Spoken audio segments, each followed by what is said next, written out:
The snow had been falling for 32 days without pause. It wasn't the gentle kind that drifts down in soft flakes, decorating rooftops and tree branches like lace. No, this snow was heavy, wet and endless, smothering the world in silence. It buried fences, swallowed paths, and crushed the roofs of empty cabins along the ridge. The sky was a dull sheet of white, no sun, no stars, no moon. Just light without warmth. Inside our cabin, the air was so cold that every breath left a small cloud. The fire in the hearth had burned low during the night, and the last few logs hissed and popped, fighting against the creeping frost that slithered down the chimney and into the room. I wrapped the thin fur blanket tighter around myself, but it wasn't enough. My hands were stiff and aching, my nails pale blue. My sons, Aaron and Fallon, lay under the heaviest pile of hides we owned. Their faces were pale, eyes sunken. They no longer asked for breakfast when they woke. That scared me more than the storm itself. Hunger makes a child restless, irritable. But after too many days without enough to eat, it makes them quiet. Too quiet. We had eaten the last strip of smoked venison 3 days ago. The pantry shelves stood nearly bare, only a jar of pickled roots in cloudy brine, a cracked sack of dried beans, and a few brittle strips of old fish that smelled faintly sour. I could make them last another day or two if I boiled the beans and split them between the three of us, but after that, there would be nothing left. I'd been counting the wolves for weeks. They had been bolder lately, their howls creeping closer to the cabin each night. I knew what that meant. Prey was scarce, and they were desperate too. I should have felt fear. Instead, I felt an odd, dangerous thought stirring. Wolves find food when no one else can. That morning, I rose before the boys woke. I pulled on my thickest skirt, my wool leggings, and my leather boots lined with old rabbit fur. The bow I had made from yew rested against the wall, strung tight. I slung my quiver over my shoulder and checked the fletching on each arrow. Before we jump back in, make sure you subscribe. Because tomorrow, I've saved something extra special just for you. Another story, another secret, and maybe a whisper you weren't meant to hear. They were crude, but sharp enough to pierce hide.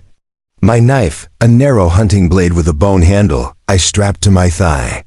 When I stepped outside, the wind hit me like a slap. It howled across the valley, carrying sharp crystals of snow that stung my cheeks. The drifts reached nearly to my knees, hard crust on top that broke under my weight, sending me sinking to mid-thigh in some places. My breath turned instantly to ice in my hair, frosting the loose strands around my face. I stood there for a moment, scanning the white world. Snow bent the spruce trees into hunched shapes like old men. The creek was frozen solid, a jagged white scar cutting through the valley. The hills beyond were blurred by wind and blowing snow. Then I saw them, wolf tracks. They cut across the slope to the east, heading into the forest beyond the creek. I could tell they were fresh edges still sharp, snow not yet filling them in. At least 3 animals, maybe more. Big ones from the size of the prince. I should have turned away. Wolves can run for miles without tiring, and they don't take kindly to being followed. But my boys' hollow faces burned in my mind. If the wolves had found prey, maybe I could take what was left or take the prey itself before they did. I tightened my grip on my bow and started walking. The snow groaned under each step, my boots sinking deep, forcing me to haul my legs up and forward, in a rhythm that made my thighs burn. My breath came fast, each exhale frosting the scarf over my mouth. The cold bit through my gloves until my fingers ached with a dull, steady pain. I kept my eyes on the tracks. Hours passed, or maybe only one, I couldn't tell with the white sky swallowing the sun. My body grew numb in places, but I didn't stop. The wind shifted, carrying with it a faint, musky smell that made my pulse quicken. Wolves. I was close. The forest loomed ahead, black trunks standing like spears against the snow. The wind died the moment I stepped between the trees, replaced by a strange, muffled silence. Here, the snow lay in softer drifts, less crust, easier to move through. The wolf tracks wove between the trunks, leading deeper into the shadowed woods. Then I saw movement. A shape slid between the trees ahead. A wolf, larger than any I had ever seen. Its fur was a deep gray, streaked with silver, thick and bristling. It stood perfectly still, golden eyes fixed on me. I froze, bow half raised. If it charged, I'd have one chance to loose an arrow, but it didn't move toward me. It turned and walked away. Not fast, slow enough that I could keep up, as if it wanted me to. I followed. We moved deeper into the forest, the snow thinning further. I could hear water somewhere ahead, faint under the snow. The air smelled different here, not the sharp bite of winter, but damp earth, old pine, and something faintly sweet, like wild berries in summer. The wolf led me to the edge of the Ashevale River. It was frozen over, the ice clouded white, but I could hear the deep rumble of water below. The wolf crossed without hesitation, its paws not even cracking the surface. I tested it carefully, each step creaking under my boots. Halfway across, I saw something dark shift beneath the ice. Not fish, too large, too slow. I didn't dare stop to look closer. The wolf waited for me on the far bank, its golden eyes catching the dim light. When I stepped onto the snow, it turned again and moved toward a stand of massive stones ahead. They rose out of the earth like teeth, each one carved with spirals and strange symbols, worn but still visible. The wolf slipped through a narrow gap between two stones. I hesitated. Something about the air here felt heavier, like the forest itself was holding its breath. But then I thought of Aaron and Fallon again, and I stepped through. On the other side, winter ended. The air was warm, almost spring-like. The snow stopped, abruptly at my heels, replaced by mossy earth and ferns. Sunlight filtered down through a high green canopy. Birds sang. The smell of pine and flowers hit me so hard I almost stumbled. I turned to look behind me, but the gap between the stones was gone, replaced by a solid wall of rock. And ahead of me, in the dappled light, people were watching. They stood like shadows made solid, half hidden among the trees and ferns. At first, I thought they might be hunters from a far-off settlement, but as I took them in, I knew better. Their skin was bronzed by a sun I hadn't felt in months, smooth but weathered in a way that spoke of wind and open air. Their hair was braided in intricate patterns, some adorned with beads carved from bone or smooth river stones. Their clothes were like nothing I'd seen, woven reeds, layers of supple leather dyed in shades of earth and deep green, decorated with feathers and bits of polished shell. They didn't speak. They just watched me, eyes sharp, but not hostile, at least, not yet. The wolf, still silent, padded forward and sat between us, tail curled neatly around its paws. One man stepped out from the group. He was tall, broad-shouldered, his hair black as raven's wings falling loose down his back. A single scar ran from his left temple to his jaw, pale against his skin. His eyes were a black so deep it seemed to swallow the light. When he spoke, his voice carried the weight of command without needing to be raised. "I am Kalen Drave, Watcher of the Hollow," he said. "You are not meant to be here." I swallowed hard, glancing back over my shoulder. The stones were still there, but the narrow gap I'd stepped through was gone, replaced by unbroken rock. "I didn't mean to intrude," I said, my voice hoarse from cold and hours of silence. "I was following the tracks." "The wolf, Maruan," he said, nodding toward the animal. "He led you here." I hesitated. "Led or lured?" Kellen's expression didn't change, but something flickered in his eyes, curiosity. "Maybe. Few see him and return. Fewer still follow without fear." A murmur ran through the others. An older woman stepped forward from the shadows. Her hair was white, braided into a crown, and her skin bore the fine lines of age, each one sharp as a carved rune. Her eyes were a fierce green, clear and cutting.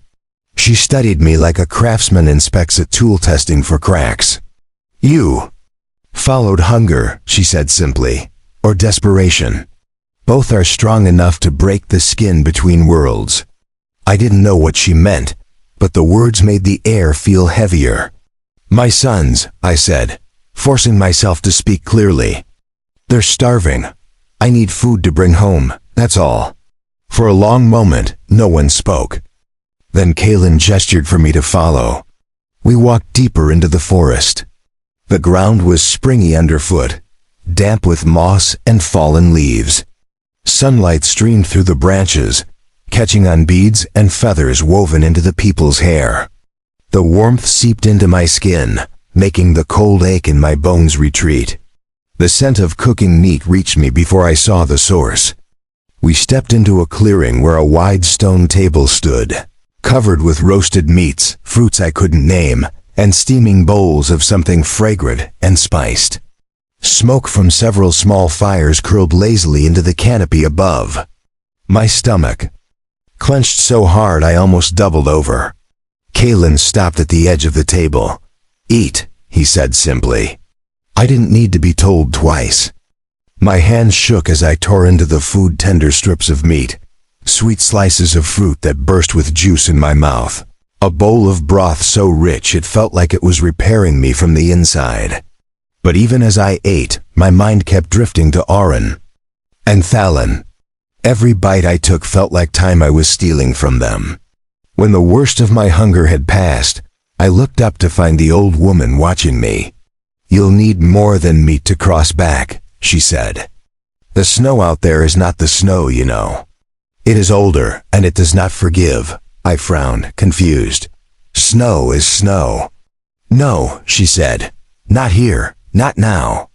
Before I could ask what she meant, a sudden shift in the air made the hairs on my arms rise.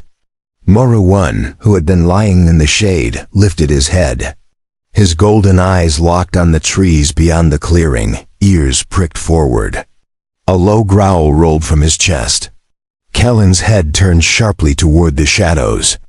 I followed his gaze and froze. Two pale lights glimmered between the trees. At first, I thought they might be reflections moonlight caught on ice or water. But they were too high, too still, too deliberate. Eyes, watching, no one moved. Number 1 breathed. The lights blinked and vanished. The forest felt suddenly colder, the air tight in my lungs. "They found the hollow," Kaelin said quietly, almost to himself. Night fell quickly in the hollow. The warm, sunlit forest dimmed until the green faded into shades of deep blue and black. Fires were lit around the clearing, their orange glow casting long, flickering shadows that danced against the trunks of the trees. The tribe moved quietly now, voices low, faces turned toward the dark edges of the hollow as if listening for something. I sat near one of the smaller fires, the heat licking my chilled skin. Even after the warmth of the day, the memory of 32 days of snow clung to my bones like frost. I could still feel the cold of the valley, could still see my boys curled together under furs that were never warm enough. I had food now more than enough to fill our bellies for days, but Kellen's words from earlier wouldn't leave my mind. They found the hollow. I didn't know who they were, but I knew that look in his eyes. I'd seen it before, in hunters who spotted a predator they couldn't yet name. Moruan lay nearby, silent and still, but his golden eyes never left the dark beyond the clearing. The wolf's gaze seemed to pierce the trees, as if he could see what no one else could. Every so often, his ears would twitch, following some distant sound I couldn't hear. The old woman Kaelin had called her Vera sat across from me. Her hands were busy weaving something from strips of hide, but her eyes were sharp, following the same shadows that held Moruan's attention. "What are they?" I finally asked. Vera's fingers didn't pause. "You've heard them before. You just didn't know you were hearing them." "I don't understand." "You will," she said, and that was all. The fire popped loudly, a crack of sap bursting in the heat. The sound made me flinch, and Marouin rose to his feet in one smooth motion, muscles tense under his fur. Kalen appeared at the edge of the light. "You should rest," he said, his voice low but firm. "Tomorrow we test whether you belong here," I frowned. "Belong? I'm only here to get food for my sons. I don't need to belong." Kalen studied me for a long moment, as if measuring my words against something unseen. "You'll need more than food if you plan to survive what's waiting outside these stones." Before I could answer, a sound cut through the clearing. Not the deep, throaty howl of a wolf, but something higher, sharper, threaded with a strange, almost human edge. It rose and fell like wind whistling through a broken window, and stopped as suddenly as it had started. The firelight seemed to shrink around us, the forest pressing closer. Kalen turned to Vera. "Keep the fires high." Then to me, he said, "Stay close to Marouin. If he moves, you move." And with that, he disappeared into the trees. The night was restless. The fires burned bright, but the darkness between them felt alive. Shapes moved just beyond the reach of the light, small, quick flashes that vanished when I tried to focus on them. Once, I thought I saw those pale lights again, hovering like ghostly lanterns in the distance. Marouin stayed beside me, his body warm against the chill, but his muscles never relaxed. I could feel the tension rolling off him like heat from a forge. I didn't sleep much. Every creak of the trees, every whisper of wind through the leaves kept me half awake. My dreams, when they came, were jagged and strange, snow swirling in endless spirals, my boys' faces blurred, the golden eyes of the wolf shining through the storm. When dawn came, it was sudden, the sun breaking through the canopy in golden shafts that made the hollow look impossibly peaceful.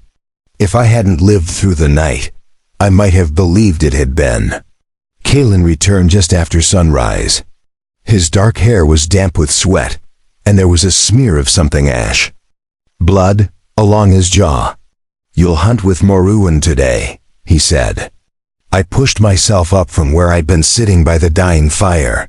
"If you're sending me back, just give me the food. I can make it home." His expression didn't soften. "If you can't keep up with him in the hollow, you won't survive out there." I wanted to argue, to tell him I'd been hunting since I could walk, but something in his voice told me this wasn't a debate I could win. Marouin had already moved to the edge of the clearing, his head turned toward a trail that wound deeper into the trees. He glanced back at me once, golden eyes unreadable, then started walking. I followed. The forest here was unlike any I'd ever seen. Every step felt like I was walking further from the world I knew. The air smelled rich, alive, the damp earth yielding under my boots. Sunlight filtered down through leaves so thick it felt like stained glass overhead. The sounds were different, two birds calling in strange lilting notes, the rush of water. Somewhere far below, the creak of branches heavy with fruit. We walked for what felt like hours, Marouin's pace steady, unhurried, but never pausing. I didn't dare fall behind. At one point, he stopped so suddenly, I almost stumbled into him. His ears pricked forward, nose twitching. Through the trees ahead, I caught a glimpse of something moving broad-shouldered, low to the ground, tusks glinting in the filtered light.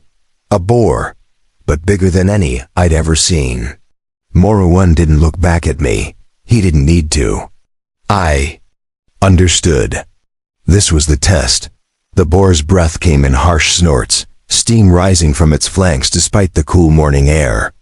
Its tusks were as long as my forearm, curved like scythes, and each step it took churned up the damp earth. Marouin crouched low, muscles taut, his golden eyes locked on the beast. He made no sound, but I could feel his intent, sharp as a drawn bowstring. I shifted my stance, remembering the weight of my father's old spear, the way he'd taught me to plant my feet before the thrust. But here, in this alien forest, with no weapon but a hand-forged blade Kalen had given me that morning, I felt as small as the breeze between the trees. The boar froze, nostrils flaring. It had caught our scent. Morrowan didn't wait. He exploded forward, a streak of gray fur and muscle. I followed, heart pounding, boots slipping in the soft earth. The boar bellowed and charged, head lowered, tusks tearing through the underbrush like blades. The clash was chaos, Morrowan darting in to snap at its flank, the boar swinging its massive head to catch him. I moved on instinct, circling wide, looking for the opening my father had always said would come. It did. When Morrowan feinted left, the boar turned to follow, exposing the thick muscle of its neck. I lunged, driving the blade forward with both hands. The steel bit deep, hot blood spraying my face. The boar screamed a terrible, ragged sound that echoed through the hollow and then collapsed, the ground trembling beneath its weight. For a moment, I could only stand there, chest heaving, blade slick in my hands. Morrowan padded to my side. His fur matted with the boar's blood and gave me a look that was almost approval, but the victory was short-lived. From somewhere beyond the trees came an answering cry, not from another boar, but something larger, heavier, its voice rolling through the forest like distant thunder. Morrowan's ears went back. Without hesitation, he turned and began dragging the boar by its leg, muscles straining. I moved to help, grabbing the other side. Together, we hauled it through the undergrowth, away from the sound that was growing louder. The trees began to thin, and soon I heard the roar of rushing water. We emerged onto the edge of a river, wide and fast, its surface broken by jagged rocks that turned the water white with foam. Across the current, the forest continued, untouched and wild. "This is the broken river," Callan's voice came from behind us. I turned to see him stepping from the shadows, bow in hand, his face unreadable. "It splits the hollow in two. Few cross it. Fewer return." He glanced at the boar, then at me. "You've done well, but that sound you heard? That was a horn. The tribe that hunts with them is moving closer." I swallowed hard. "The ones who found the hollow?" Callan's jaw tightened. "Yes, and if they cross the broken river, not even Morrowan can keep you safe." We pulled the boar to the water's edge. The river hissed and roared around us, spray cooling my sweat-streaked skin. Somewhere in the distance, I thought I heard the horn again, fainter this time, but still there, carried on the wind. That night we feasted. The tribe gathered around great fires, the boar roasting slowly over the flames. But even in celebration, there was unease. Warriors sat with weapons across their laps, eyes on the darkness beyond the clearing. When I finally lay down to rest, belly full for the first time in weeks, I dreamt of the river, its waters turning black, and across it, pale lights moving like a line of silent ghosts. I woke with my heart pounding, the sound of the horn still echoing in my ears. Dawn came slow and gray. The morning mist clung low to the ground, curling around my ankles as I stepped outside the shelter.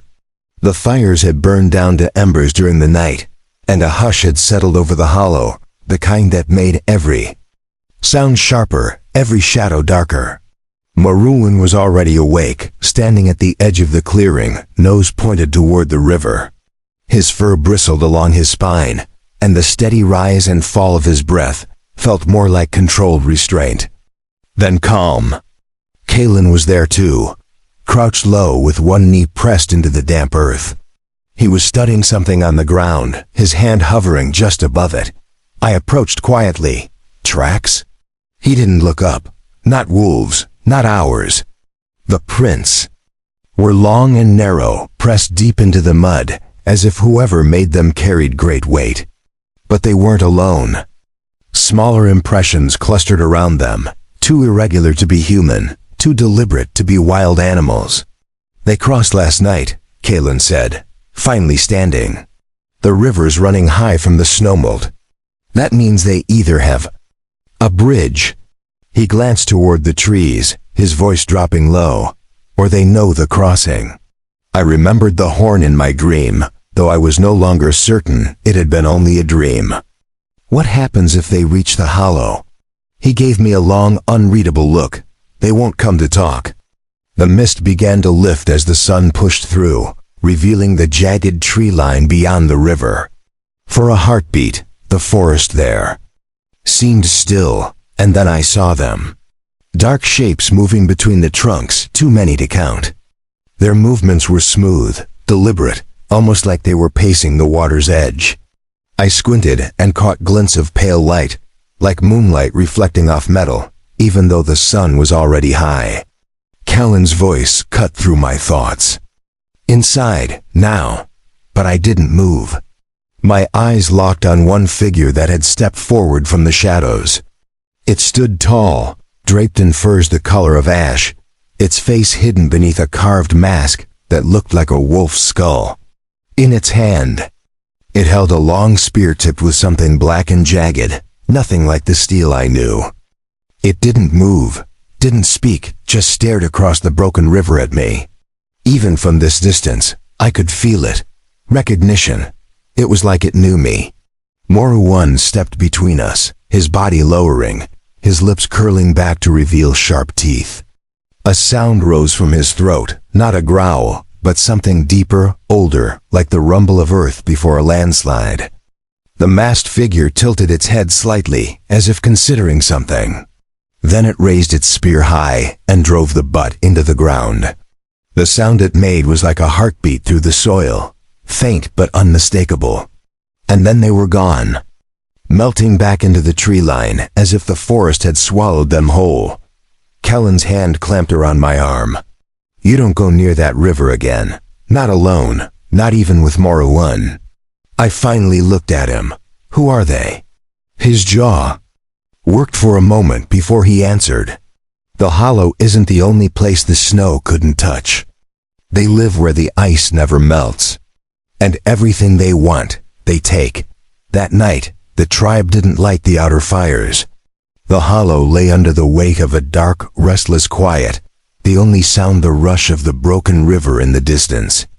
I lay awake, listening, waiting, but no horn came.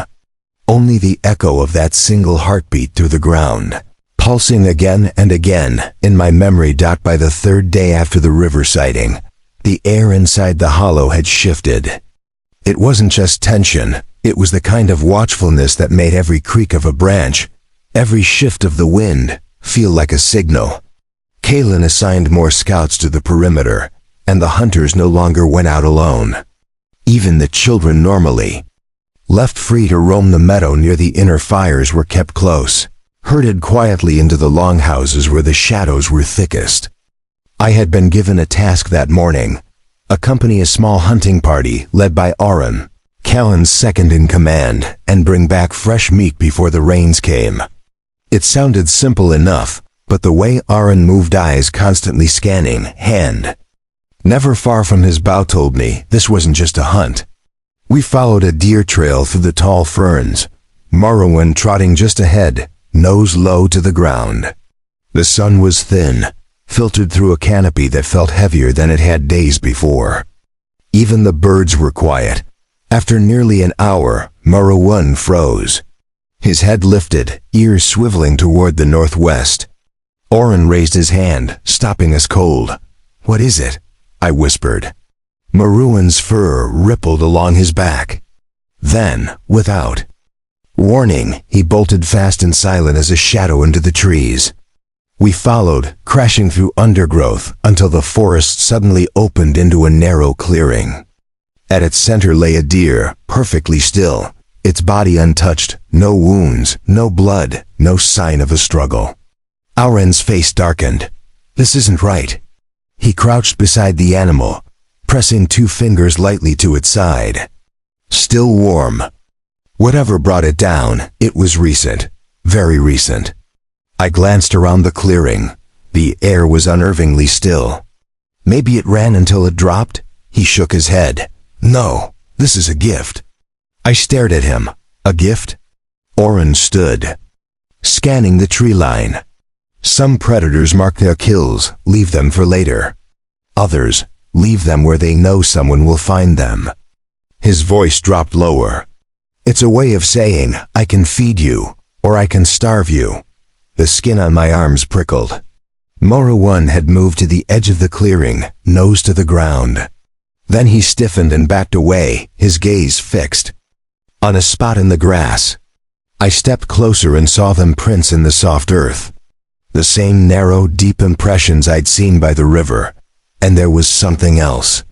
Right beside the deer's head, pressed into the soil so neatly it looked deliberate, was a mask. Small, carved from pale wood, with the same sharp angles and hollow eyes as the wolf skull mask across the river. Oren picked it up slowly, turning it over in his hands. Then he tossed it to me. Keep it, it's meant for you. I didn't want to touch it, but my fingers closed around it anyway. It was lighter than I expected, the wood smooth with age, smelling faintly of smoke. Without another word, Oren signaled to the others. We left the deer where it lay and turned back toward the hollow. The shadows seemed to follow us. That night, Kalen listened to Oren's report without interrupting. When Oren was done, Kalen looked at me and said only one thing. They're not hunting the hollow's deer. He leaned forward, eyes steady on mine. They're hunting you. The night after Kalen's words, sleep became a stranger. Every creak in the longhouse, every rustle outside the walls, seemed aimed at me. I lay awake long after the fires, burned low, staring at the wooden beams above my head, listening to the soft breathing of the others. When dawn came, I slipped out before anyone else stirred. The air was sharp and wet with dew, the kind that clung to your eyelashes. Moruan patted at my side without sound, his steps falling exactly in rhythm with mine.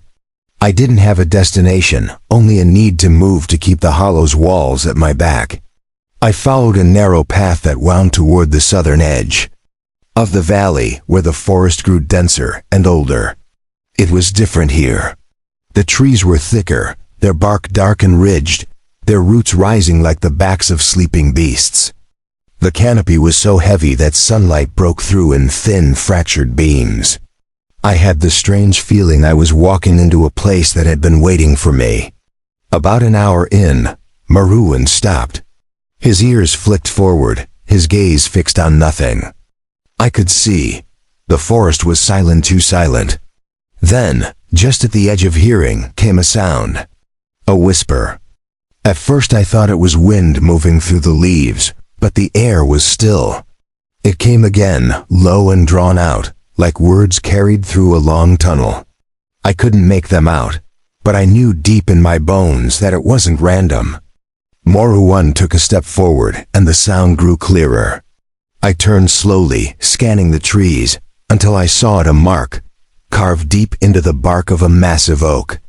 It was a symbol, a spiral broken by 3 jagged lines. The grooves were dark, not from age, but from something rubbed into them, ash maybe, or dried blood. The whisper came again, and this time it felt closer. I reached out, fingers brushing the carving.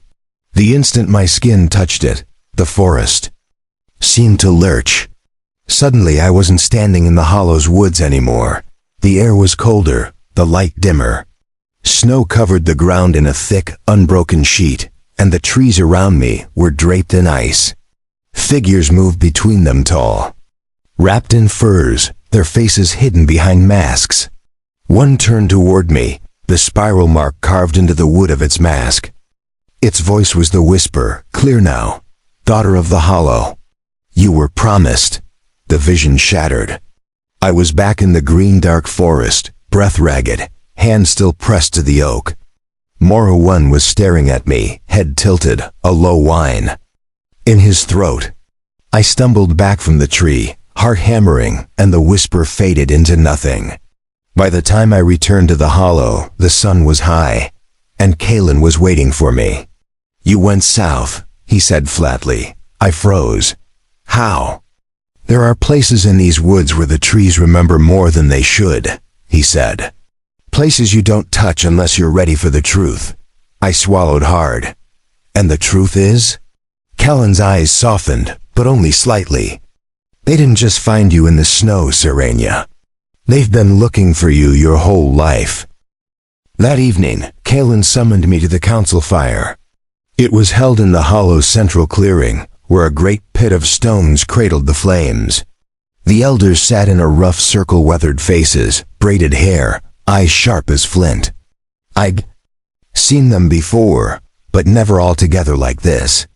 Tonight, their silence was heavier than the smoke curling into the night. Moruan settled at my side, his fur catching the firelight. Kalen stood behind me like a shadow, his hand on the hilt of the knife he always carried. Elder Lauren, the oldest of them all, spoke first. Her voice was like dry leaves, soft but cutting. You touched the southern mark. It wasn't a question. I nodded, unsure if lying was even an option in this circle. The whispering trees showed me something, I said. Snow, masks, a voice saying I was promised. At that, a ripple moved through the elders, some shifted uneasily. Others looked directly at me with something between pity and wariness. Elder Thalen leaned forward. Then they know you've remembered. I frowned. Remembered? I don't. He raised a hand. When you were a child, Serenia, before the Hollow took you in, you came from beyond the northern range. The masked tribe you saw, the Scran, they were your blood. The words hit like a sudden drop in the earth beneath me. That's not possible. My parents died in the snows, Thalen finished, his tone steady. But not before. They broke a bond the Scran had sworn over you. I shook my head. What bond? Kalen answered this time, his voice low. The Scran believe in binding oaths made before birth. Promises sealed in blood and fire. You were promised to. One of their hunters meant to become part of their line. But your parents fled before the claiming. Lauren's eyes caught the firelight like embers. And the Scran do not forget their oaths. The fire popped loudly, sending sparks spiraling upward. I tried to swallow the rising panic, so the mask by the river, the deer in the clearing. All of it? A courtship, Thalen said grimly. In their way, my voice cracked. That's not courtship. That's stalking. Callan's jaw tightened. In their way, it's both. And now that you've touched their mark, they will not stop until they take you back, or until blood is spilled to break the oath. Silence fell again, thick and absolute. Finally, Lauren reached into the folds of her cloak and drew out a small pouch. She handed it to me. Inside was a charm twisted copper wire bound around a smooth black stone. Wear this, she said. It will not hide you from them, but it will tell us where you are when they come. When? I asked, my voice barely above a whisper. No one answered. The council broke soon after, each elder vanishing into the dark like they were made of it. Kalen lingered only long enough to say, stay inside the Hollow's borders. If they take you beyond them, we may never find you. And then I was alone by the fire, the charm cold and heavy in my palm. The shadows around me feeling far too deep. It began with the howls. Not one, not two, but a dozen, all at once. They rose from beyond the Hollow's northern ridge, deep and layered, the sound of an entire pack moving in perfect unison. The note was too long, too deliberate, to be the wild calls of ordinary wolves. Everyone in the Hollow froze. I'd been helping Elder Lauren carry water from the stream when it started. The first howl made me stop mid-step. By the second, Lauren's face had gone pale. She gripped my arm with a strength that belied her age. They're calling, she whispered. It's begun. Within minutes, Kalen appeared with two other hunters, his eyes scanning the tree line like he could burn through it with sheer will. Inside, now. The howls didn't stop. They shifted in tone-low, rolling vibrations that seemed to pass under the ground, up through my boots, into my bones. It felt less like a sound and more like a language my body almost recognized. Then came the second signal. The wind shifted and the smell hit us, smoke.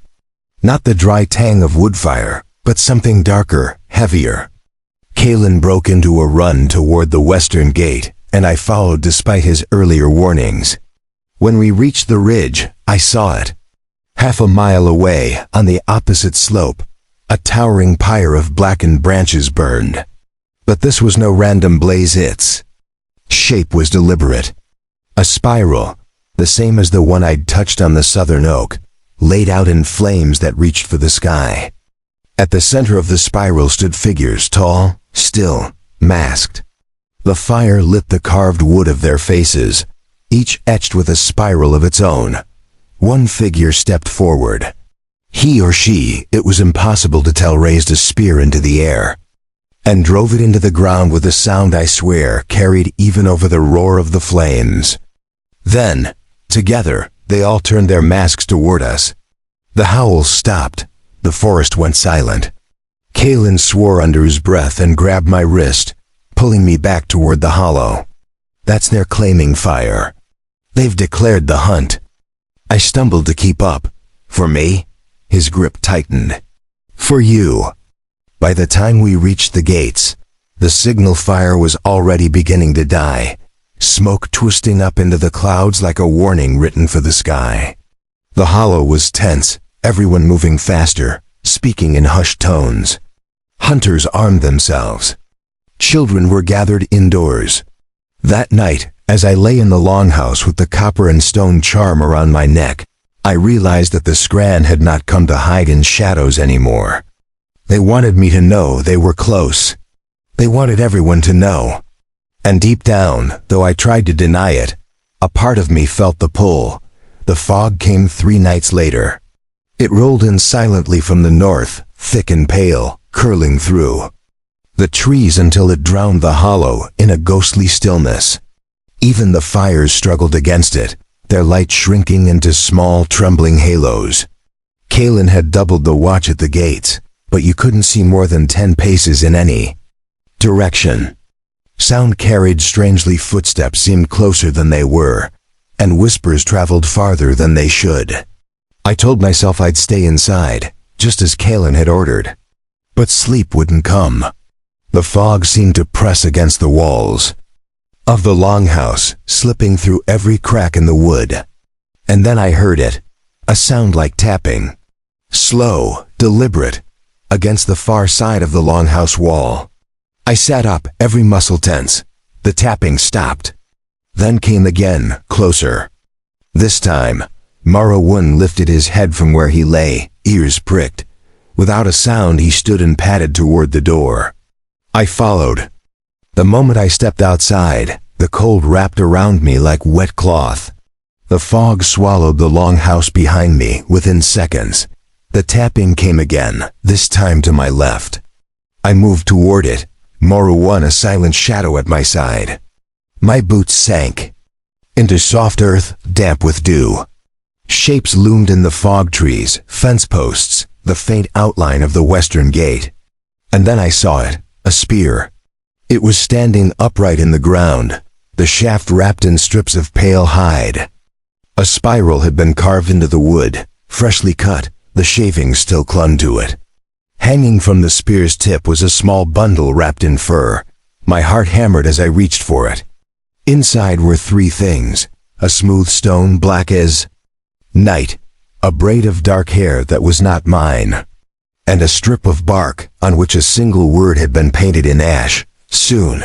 Before I could even process it, the fog shifted. A figure stood just beyond the reach of my vision, tall, masked, utterly still. The spiral mark on their mask glowed faintly in the misty light. "Serenia," they said. The voice was deep, yet almost gentle. I froze. Marawun snarled, stepping between us. The figure tilted their head, studying me. Then, without a sound, they stepped backward into the fog and were gone. I ran. By the time I reached the longhouse, Callan was there, bow in hand, eyes scanning the mist. "They've crossed the border," I gasped. His face darkened. "Then it's begun in earnest." That night, the fog never lifted. By morning, the fog still clung to the hollow like a second skin. The fires had burned low, their embers glowing faintly through the haze. No one spoke above a whisper. Kalen found me near the longhouse hearth, staring into the flames as if they could burn away the memory of the masked figure. "You saw one," he said, not asked. I nodded. They knew my name. He crouched beside me, his eyes searching my face. "Then we're out of time." From beneath his cloak, Kalen produced a length of braided leather. At the center was a small iron talisman shaped like a closed eye. "This," he said, placing it in my palm, "is older than the hollow. It was forged in the ashlands beyond the mountain. It can sever an oath, but only if used willingly." I looked at it, the cold weight of it sinking into my skin. "Sever, you mean break their claim?" He nodded. "But there's a cost. Blood must be given from both sides, the one claimed, and the one who claims. And the breaking must happen where the oath was first spoken." "Where was that?" I asked. Kellen's gaze darkened. "In the Scran's winter camp, far beyond the hollow's borders, past the frozen river, into the heart of their hunting grounds." My pulse quickened. So I'd have to go to them. "You wouldn't go alone," Kalen said quickly. "I would lead you there. We'd take a path through the Wolf Pass. It's dangerous, but faster than the lowlands. If we succeed, the Scran will have no right to pursue you again.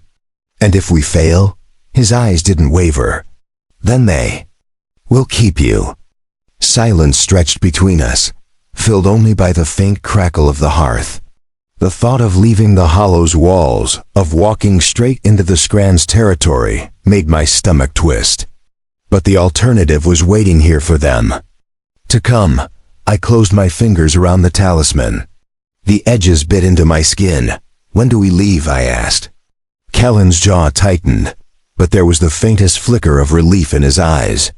"Tonight," he said, "before the moon rises." We left under the cover of twilight, slipping through the hollow's western gate with nothing but what we could carry on our backs. The fog had thinned, but the air was still heavy with the scent of damp earth and pine. Kalen led the way, moving with the silence of a shadow. Moruwan padded at my side, his breath misting in the cold. I kept my hand on the talisman, its weight both comforting and terrifying. The path to Wolf Pass was narrow, a trail worn more by beasts than by men. The trees pressed close on either side, their branches knitting overhead until the sky was little more than a ribbon of deepening blue. We walked for hours without speaking, the forest's quiet broken only by the occasional rustle of something unseen in the underbrush. Every sound felt amplified out here, every snapping twig, every distant crack of ice. By the time we reached the base of the pass, night had fallen. Wolf Pass was not a road, but a wound in the mountain, a steep, twisting gorge carved by centuries of ice melt. The walls rose high and jagged, streaked with frost that caught the moonlight like shards of glass. Kalen stopped at the entrance and turned to me. "Once we're inside, there's no turning back. The pass runs for 7 miles. It's narrow, exposed, and there's only one way through." "What makes it so dangerous?" I asked, my voice low. He glanced toward the ridge. "This is where the great pack roams. The wolves here aren't like Moruwan. They're larger, older. Some say they've never seen the sun." As if on cue, a howl rose from deep within the gorge. It was long, low, and so close I felt it vibrate in my chest. Kellen's hand tightened on his bow. "Stay close." We moved into the pass, the moonlight dimming as the walls closed in around us. The ground was uneven, littered with rocks and frozen streams. Our breath came in pale clouds, hanging in the still air. Halfway through the first mile, I saw them. Pairs of them gleaming from the shadows along the upper ledges. They didn't move, didn't blink, just watched. Moruwan bristled, but Kalen gave a small shake of his head. "They're waiting," he murmured. "For what?" His answer was cut short by the sound of stones shifting high above us. A dark Shape detached itself from the ledge, landing in the snow with a thud. It was a wolf massive, easily twice Maruan's size, its fur black as pitch. It stood in the path ahead, blocking the way forward. Then another dropped behind us, and another. We were surrounded. Kalen raised his bow, but the lead wolf didn't lunge. Instead, it stepped forward, sniffing the air. Its gaze shifted from Kalen to me. And then it did something I will never forget. It lowered its head and began to walk, slowly, deliberately, leading us deeper into the pass. Kalen's voice was barely a breath. "They're guiding us." I didn't know whether that was better or much worse. The wolves led us through the remainder of the pass without a single snarl or snap. They moved like shadows, their paws silent against the frozen ground, their breath steaming in the cold night air. When the walls of the gorge finally fell away, we stepped into a vast expanse of snow and moonlight. Ahead, the forest thinned, giving way to a frozen plain. Beyond it, lit by flickering orange firelight, stood the Scran's winter camp. It was larger than I had imagined, dozens of hide tents, their frames made of tall curved poles that gave them the shape of half-buried ribs. Smoke rose in thin streams from holes at their peaks. Around them, figures moved with the slow, deliberate rhythm of people who had long since mastered this frozen world. Kalen stopped us just within the tree line. "Once we cross that plain, we'll be seen. Are you ready?" I swallowed hard, fingers tightening around the talisman. "No, but I'm going anyway." We stepped out into the open. The snow here was deep and soft, muffling our footsteps. The cold bit at my cheeks, sharper now that the wind had space to run across the plain. It didn't take long for them to notice us. Two warriors emerged from the shadows between the tents, their fur cloaks sweeping the snow, spears in hand. They didn't shout or threaten, just watched us approach with the unblinking stillness of hunters assessing prey. When we were close enough, one of them raised his spear and spoke in a voice like stone scraping on stone. "Kalen of the Hollow." Kalen inclined his head. "We've come for the oath binding." The warrior's gaze slid to me, and his expression shifted, just slightly. "This is her?" "Yes," Kalen said. The warrior studied me for a long moment before nodding. "Follow." We were led through the camp. The smell of smoke, tanned hides, and cooked meat hung heavy in the air. Children peeked out from behind tent flaps, their eyes wide. Men and women tended to fires, sharpened blades, or worked on thick leather armor. No one spoke above a murmur, but I could feel the weight of every gaze on me. At the center of the camp stood the largest tent of all. The warrior pulled back the heavy flap, and we stepped inside. It was warm, almost stifling, lit by a great fire pit in the center. The air was thick with the scent of burning sage and something faintly metallic. On the far side, sitting cross-legged on a platform of woven hides, was an elder. His hair was silver white, his skin lined with deep creases, his eyes as pale as ice. Around his neck hung a pendant shaped like a spiral, the same mark carved into the spear I had found in the fog. "You've brought her," the elder said, his voice deep but steady. Kalen bowed his head. "By her will, the claim will be challenged." The elder's gaze found mine. "You followed the wolf's trail," he said slowly, as though reciting an old memory. "You stepped into the hunter's path without knowing its end. That is why the Scran claimed you. It is the way of the old law." "I didn't ask to be claimed," I said, my voice shaking more with anger than fear. "Few ever do," the elder replied.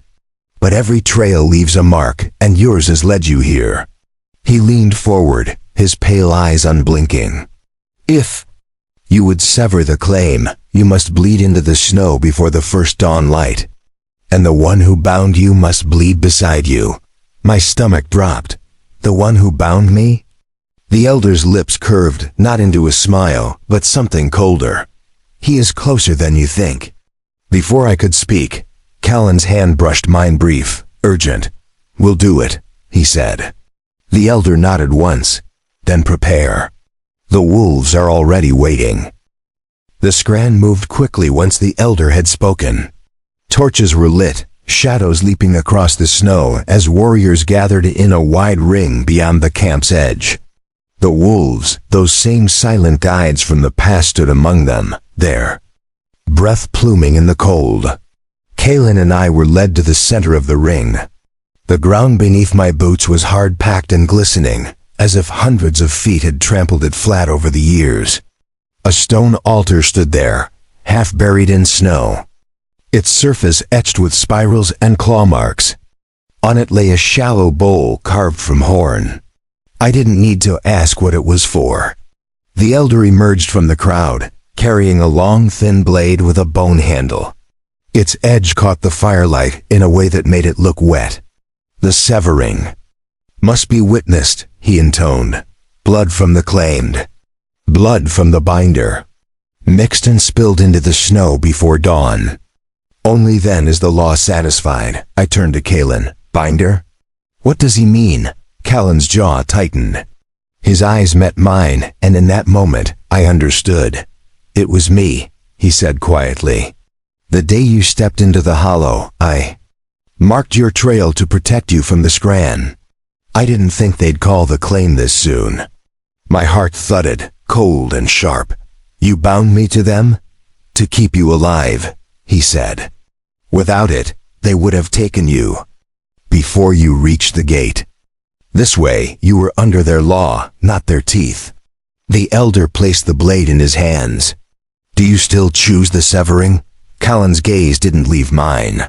Yes, the circle closed in, the air thick with the scent of smoke. And wolf fur. Kaelin took my hand, his grip steady despite the tremor in my own. This will sting, he murmured.